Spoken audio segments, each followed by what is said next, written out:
Alright folks, welcome back to episode 18 of Nariyama's Let's Play Minecraft version 1.12 using Direwolf 20's mod pack. Last episode we tried some stuff to see if we could get that Lucerna ritual to go to the Nether. Turned out that didn't work. And I also showed you sort of what I've been doing in AromaCraft's mining dimension, the large cave I excavated there, and we're going to use that for some automated resource generation in the not too distant future. But today we're going to dive into Ender.io. So last episode we made the first machine, the alloy smeltery, and we also made the simple sag mill. Between episodes I went ahead and upgraded the simple sag mill to a regular sag mill, and I wanted to talk about this machine for a little bit. So the sag mill is sort of Ender.io's pulverizer. It's got a bunch of different things. First of all, you can put a capacitor in it that'll improve its speed and power usage. So this uses around 200 RF a tick, has a storage of about 700,000 RF in it. The other thing you can stick in it is a grinding ball. Now there are a ton of different grinding balls. So if we pull up the Ender.io here and just say grinding, right, there's 12, looks like 13 different grinding balls, and they're all made of different materials. So the most basic is the iron alloy grinding ball. This gives you a bonus output 25%, 25% power use, and main output 100%. So each of these have different stats. And you use different materials for each of them. So for example, electrical steel one gives you a much better bonus output, a little more on the main output, and a little better power use. So what all this means. So when you grind something up here, you have an option of, you have a chance of getting different things. So let's look at, say, some ores, for example. Oops.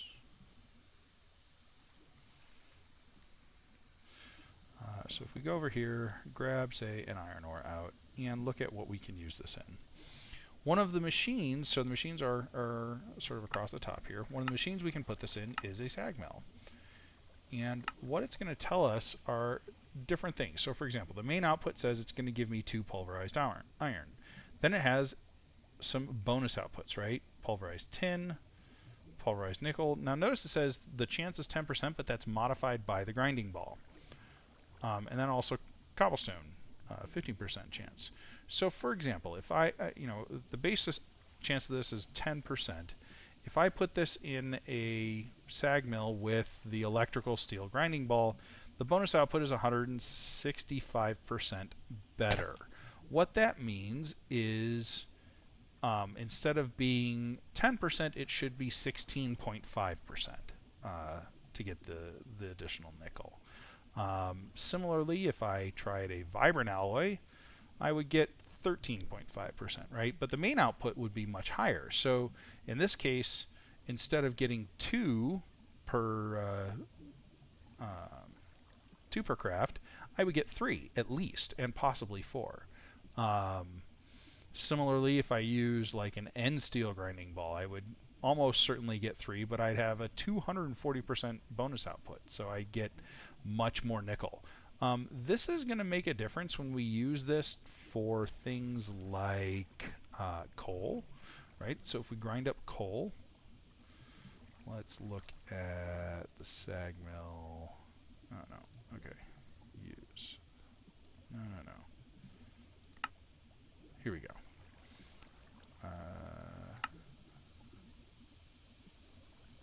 There's the coal, right? And there's, oh, no, I think I need coal ore, actually. If I put coal ore in here, of course I don't have any. Let's try this. Coal ore. There we go. Use. Let's go ahead and find the sag mill here. Notice one of the bonuses here is a diamond. It says less than 1% chance, but if you stick an N steel ball in there, you're probably sitting around 2% chance of getting a diamond. And what that means is every 50 coal ore that I grind up, I'm going to get a diamond for it, which is really nice. You got all these different things that you can do. It basically means the sag mill is going to be used for some of the kind of stranger grinding up things that we need to do. I put some dark steel grinding balls in there. I used 10 dark steel to do it. Oh, I did want to show the difference between the simple sag mills making of dark steel and the regular sag mills. So if you recall, it took about 30 seconds to make a single dark steel in this before. Now it takes about 3 seconds. So much better. Okay, so that's the sag mill there. Now, I did some research, and the item we want isn't the inhibitor obelisk, it's the aversion obelisk. This item, if we hold shift, prevents mobs from spawning within its area of effect. With some other research, I found out that you need to capture the mobs that you want, but this is actually to our advantage because really the only mobs we don't want to have near our base are ghasts and the little fire bats, because the little fire bats can explode as well, and that could be awkward if we're using glass and other things to do that. So what we'll do is we'll use a soul vial up here, right? And basically, when you right-click something with a soul vial, an empty soul vial, it automatically despawns it and puts it in the soul vial. You don't have to do anything else. You don't have to have it at a certain life. You don't have to have it, there are no other conditions. You just right-click with the soul vial, which is really nice. So we'll see if we can find a ghast and a firebat and put them in soul vials, and then we put those in the Aversion Obelisk's inventory, and no more ghast and firebat spawns within a fairly large radius. So the fully upgraded radius is 128 blocks. 128 blocks translates to about 8 chunks. And that's a radius, so it'll be roughly an 8 by 8 chunk radius, 16 by 16 chunk box that they won't spawn in, centered on wherever the obelisk is. This does require power, and with the octaditic capacitor that we're going to put in here, it's probably going to draw quite a bit of power. I'm not sure how much. We'll find out. So anyway, let's go ahead and get this rolling. So the first thing we need is a slice and splice, because that's what we need to make the tormented Enderman head. So here we go. Slice and splice. We need a soul machine chassis. This is something that is a little bit new. We need soul attuned dye. Soul attuned dye needs that crushed quartz, the organic black dye, which we already know how to make. Soul powder, which is just ground up solarium, and I'll show you how to make that here in a second. And then organic brown dye. Organic brown dye is made using these twigs and prunings, which is why I have a bunch of them in my inventory here. So first, let's cook up some solarium. Solarium is gold plus soul sand. So that should make solarium for us. Notice it's nice and fast. And we'll let a few of those cook up because we need, let's see, we need 2 for the soul machine chassis. We need 4 more here, and then we're going to need a bunch when we want to make this. So 2 there, another soul machine chassis for that, and 2 for the tormented Enderman head. So we need, I'm guessing we need about half a stack. That's why I put half a stack in there. But we'll get going with 16 and see how it goes. Alright, 16. What do we need next? Let's go ahead and make the simple machine chassis first of all. Let's go in here. Simple machine chassis. 1 of those. We're going to need at least 2 more. So there we go. Energized bimetal gears. We still need these infinity bimetal gears. Do we have those? We might. Also, do we have any energized ingots? We haven't found any, so that's okay. But I thought I saw some energized bimetal gears in there. Whoops. At Ender. Oh, just 1. Oh well. Alright, that's done. Let's make some energized alloy. So energetic alloy, there you go. We'll make 4 of these really quick so we can get those gears. 1, 2, sure, we'll do all of them. If we need more, we need more. So that'll make these. Do I have enough for 2? I do. Good. All right. We've already got the head, so now we just need the chassis, which means we need this sucker. So let's grind up a couple of solarium. 1, 2. And let's look at what else we need. I think we need the this thing. Alloy smelter. There we go. For the next part, because these are made in an alloy smelter. So slime plus twigs and prunings, or an egg plus twigs and prunings. We'll use slime because I went and got a bunch of it. I don't think we need that much though. In fact, I don't even think we need that much. There we go. Get out our energetic alloy. Slime, twigs and prunings. There we go. That's probably enough. Okay. So twigs and prunings, energetic alloy, solarium ingot. We got our soul powder, our organic black or brown dye. Do we still have organic black dye in here at Ender? We sure do. Good. So let's make our soul powder. There we go. 1. And that should be all we need for now. Let's get our simple machine chassis out. Stick those in here. We are going to need all 3 of these because we need 1 for the slice and splice, 1 for the Aversion Obelisk. Oh, I guess we only need 2 of them. There we go. Alright. We will eventually need another soul machine chassis, I think, but for now, this is good enough. Okay, so let's make this item. Slice and splice. So for this, we're going to need an axe and a shears. You'll notice to make the tormented enderman head, shears, axe. It does eventually, it does slowly consume both of them, so I'm just going to make a couple of basic iron ones. There are some things we could do to make these literally unbreakable. So if we were to use tinkers, we could make an unbreakable axe to put in here. We could also make, I think, an unbreakable shears, but I'm not as convinced of that. Stick those in there. Now we need one of those capacitors, and I happen to know which one we want. We want that one. There we go. Stick that in there. Now we can make our own capacitors for these, and I mentioned an octadic capacitor for the Aversion Obelisk. That's what we're going to use because I think it's the best you can have regardless. But capacitors take a bunch of those grains of infinity, and I'd rather not use them if I can avoid it. So we are going to need, however, some of that energetic alloy. Let's get 1, 2, 3, 4, and 4 ender pearls. 1, 2, 3, 4 to make vibrant alloy. Because we're going to need the vibrant alloy for the octadic capacitor. Alright, so Aversion Obelisk. All I need is that tormented enderman head. Let's get the materials for that. 2 solarium.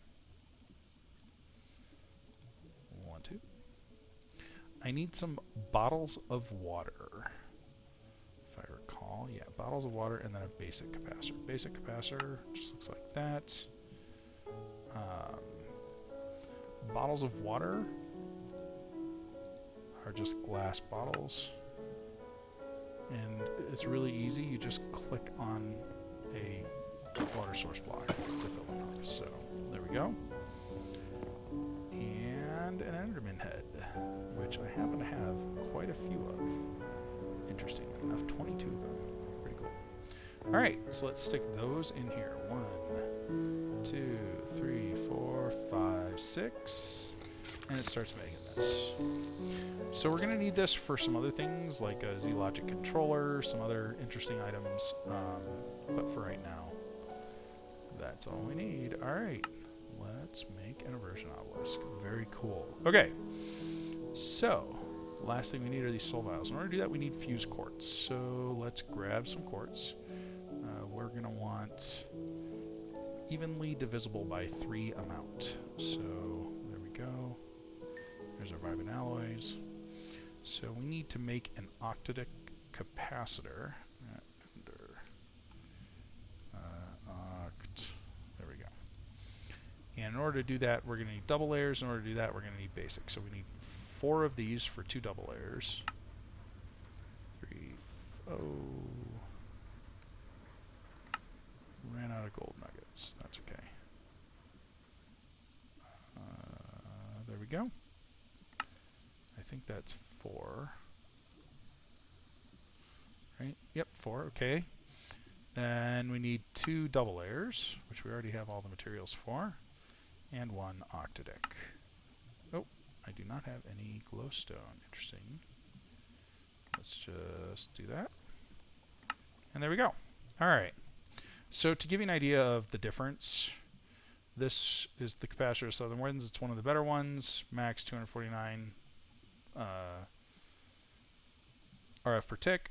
If I stick an octadic capacitor in there, max 320. So better than all of the other ones that we've seen. That's okay. We'd rather use the ones that we find if we can, because they're cheap at the price. All right, and we should be done cooking up those fused quartz. Now all we need are some solarium, some fused quartz, and we can make some soul vials. There we go. If I think of something else that I want to prevent the spawns of, we can always do that. All right, let's head to the Nether.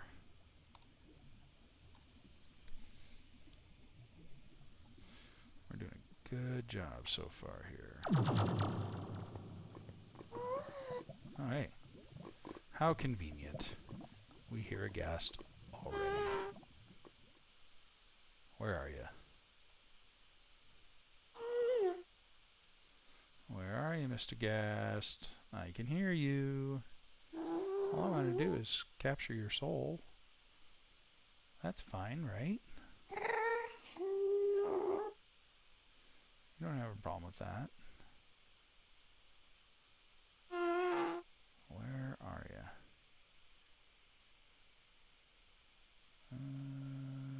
What if we go up here?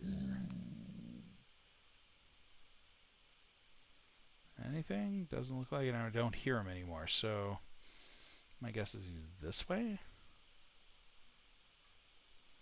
I'm going to drop down real quick. Hit this. So I start running fast. That didn't last long.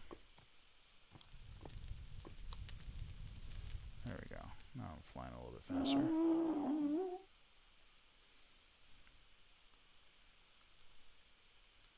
There you are. Hello, Mr. Ghast. Oops. There we go. And we have a soul vial with a ghast. Now, oh, there's another one I'd like to prevent, is a wisp. Come here, buddy.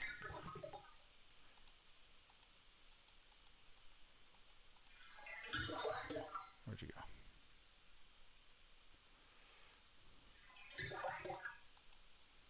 Get you? Nope. These things move around a lot. There we go. We got a wisp. Okay. And like I said, the last thing I'd like to find is one of those explodey bats, because I really hate those things. Alright. Don't care about you. You're not going to damage my stuff. You're bad. Oh, there you are.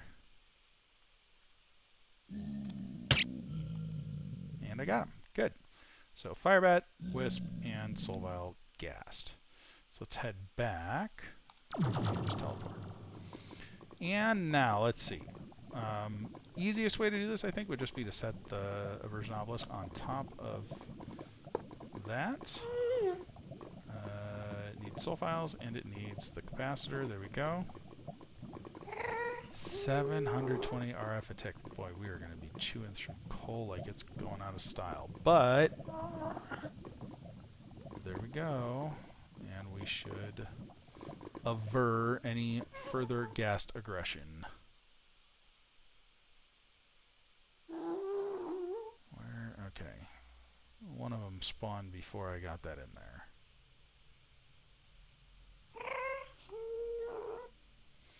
So one of the problems is gas. You can hear gas from like forever away, and I'm hoping that. Okay, so looking off in this direction, basically to about the end of that spit of land that we can see in front of us is the radius with the obelisk that we have. All right, so I'm going to call that good. We're going to open up our thing here. And I also wanted to show really quick how Ender IO's glass is made. So let's set that. Let's head back to the base and let's throw some sand in that alloy smeltery. And I wanted to kind of show the difference between regular glass and Ender IO's glass. So if we get a bunch of sand, we'll just do 3 stacks because it can cook up 3 stacks at a time. Oh, all smelting. There we go.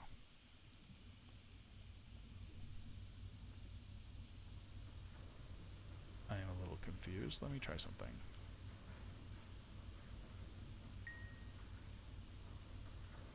There we go. Quite clear glass. Okay. So this stuff is really neat. Now, I'm pretty sure like normal glass, if you break it, it's broken forever. But if we look at the difference between this and regular glass, so let's grab... we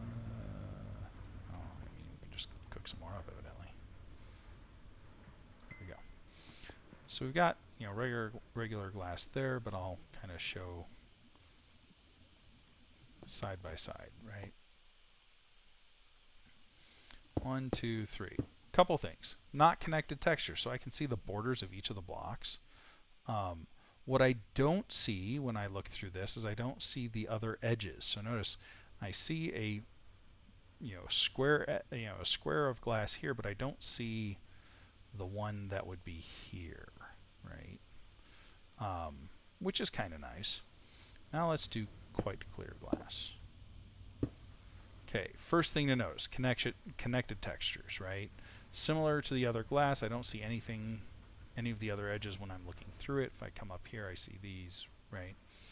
If I try and break this, I don't get it back. I am curious, because I'm not sure. Oh, I do get the quite clear glass back. That's nice. All right, so this is what I'd like to use for glass in the Nether. So let's go back. And let's set up some better lighting, shall we? Or perhaps a better way of putting that is natural lighting. Let's get out our exchanging gadget.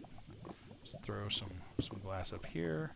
Right click on it. Now, what I really like is 3 by 3.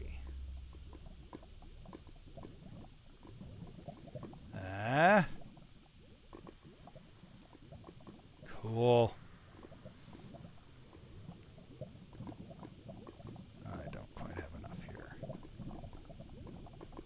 Oh yeah, because I put one on the wall. So let's break that. And then we can come over here and hit that block there. All right.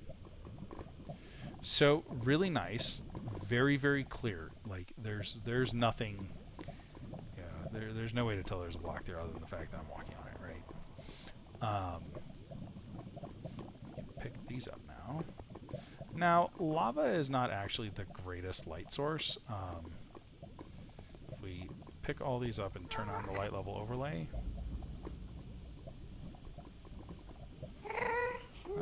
it's okay, right? So the blocks next to it are 12, whereas if I were to put a wisp down here, the blocks next to it are 14. So it's about 2 levels of intensity less. And actually, if I had a lava source block right there, I think that would be 13. So I think the actual intensity is just 1 less. But it's still not quite as good. But it's nice in that it's natural, right? We don't need a... How did you spawn near me? Go away. Maybe you were the one that had already spawned and I just now found you. I'm going to hope that's the case, because This sucker is burning through power. Yeah, it really is. So to give you an idea, let's head back to the overworld and look at our power generation. So if we come over here, we're going to see, first of all, you know, this is using power, right? So that's completely drained, making 400 RF a tick. This is making 60, 200, and 400. So we're going at about 1200 RF a tick right now. Now, remember, whatever RF we're not, you know, is excess is going to fill up the inventory here. So once it's, is that chunk loaded? I don't know. I wonder. Let's go back. So it will only draw power to prevent mob spawns if this chunk is chunk loaded. So let's check that. Claim chunks. Yes, this chunk is chunk loaded. So, but the area around it might not be. So let's go ahead and just grab a 5x5 area around it. There we go. And we will chunk load this. You are limited on the number of chunks you may chunk load. So if we look down in the bottom there, I have 40 of 50 that I can chunk load. Which, since this is going to be our main base, it makes sense to chunk load a large area around it. But, you know, some of the other places we might not want to do that. Let's head back and check out our power drying. So, again, if we look here, 400 RF a tick. This one is burning through 250.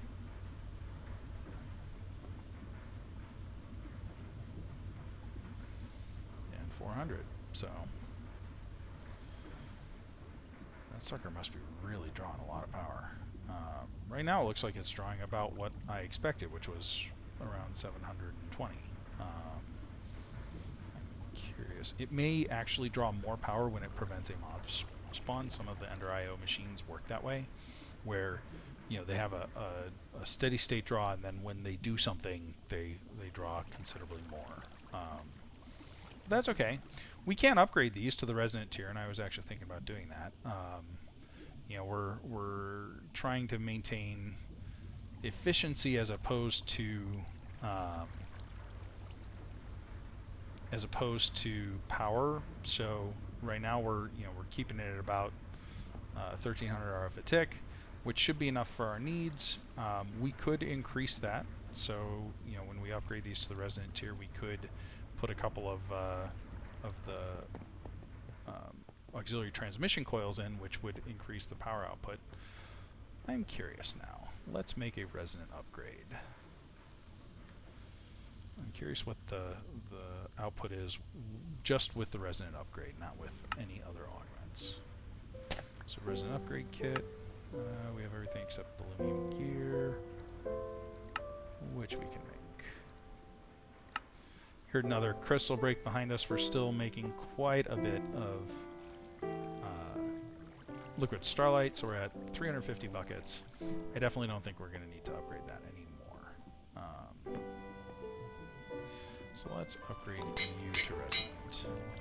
What's your output now? 480. All right, 480 RF a tick. Let's try putting a single auxiliary transmission thing in there and see what that increases it to.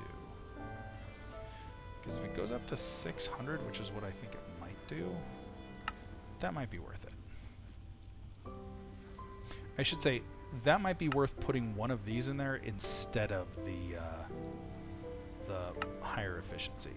So trading out one of the higher efficiency for one of these suckers. Let's see. Yeah, 600. Okay, so if we did the 3 generators as resonant with 600 RF a tick, that'll almost double our power generation using the coal. And then if we can put a bunch more of those efficiency upgrades in there. So let's see. Fuel catalyzer. I need 1, 2, 3, 4. And then all of those. Oh, I'm out of lead. Where's my lead? Lead. Alright. So this is one of the things that we could use the induction smelter to help us with. So if I put... Right now I've got metallurgical recovery in here, but then I can take those out and put in the auxiliary output, auxiliary sieve, and then with sand and lead it should make me a bunch more rich slag, which would be really nice. So let's put these in here for now and grab some lead. Alright, because I think we only need a couple more, right? Okay.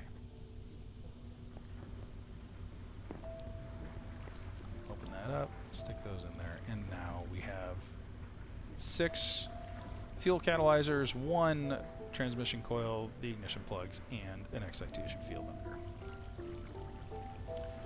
So we're doing 465 RF a tick, and I think there's a way to see what we're actually getting out of the refined fuel. Don't remember what it is though. So we should be getting... Where is it? That's ethanol.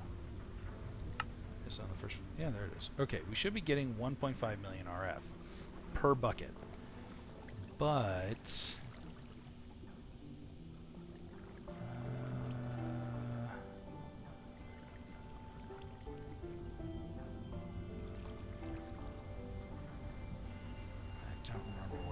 So stronger coolants result in higher efficiency. We could also use G-Lig cryothium here and really, really seriously pump the efficiency of this. I don't remember how to see what we're actually getting. There was a way. Alright, well, I'm not too concerned about it. The efficiency is much higher. We'll just leave it at that. Alright. So we've still got about 2,000 coal. We're definitely using up refined fuel, so we're definitely burning through it. You know, these are going, they're running. You know, each combined there is basically a piece of coal. I mean, if you want to think of it that way. So, you know, this may grinds up another one, it gets another couple pieces out of here, and that'll work. Alright, so what else did we want to do this episode? I think that was it. So we got our slice and splice, we got our, I don't know why I have redstone in there. We got our Aversion Obelisk, we put a wisp, firebat, and the gas in there. I hope it works the way I want it to. If we keep getting gas off in the distance and they're able to fire fireballs at us, we may need to look at other things. I'm not sure how we would handle the spawns then. Other than that, I think the next episode we need to really take a hard look at our power. So between episodes, I'm going to go ahead and upgrade the rest of those dynamos to the resonant tier. I'll probably make the same upgrades for them. So they'll be 600 RF a tick with otherwise all efficiency upgrades. So we'll be up at about 2,000 RF a tick capacity. And then I think we really need to get the machinery up and running for the advanced generators.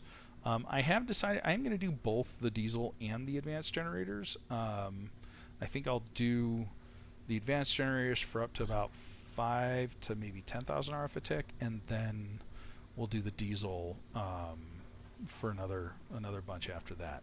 And what we'll do is we'll just create a big platform that has the diesel generators and all the machinery for immersive engineering to make it. So, cool stuff. Immersive engineering takes a lot of room, lots of multi-blocks. But they're very, very neat things to check out, and I think it'll be fun. All right. Thanks for watching, everybody, and I think that'll do it for this episode. I'll catch you in the next one. Bye.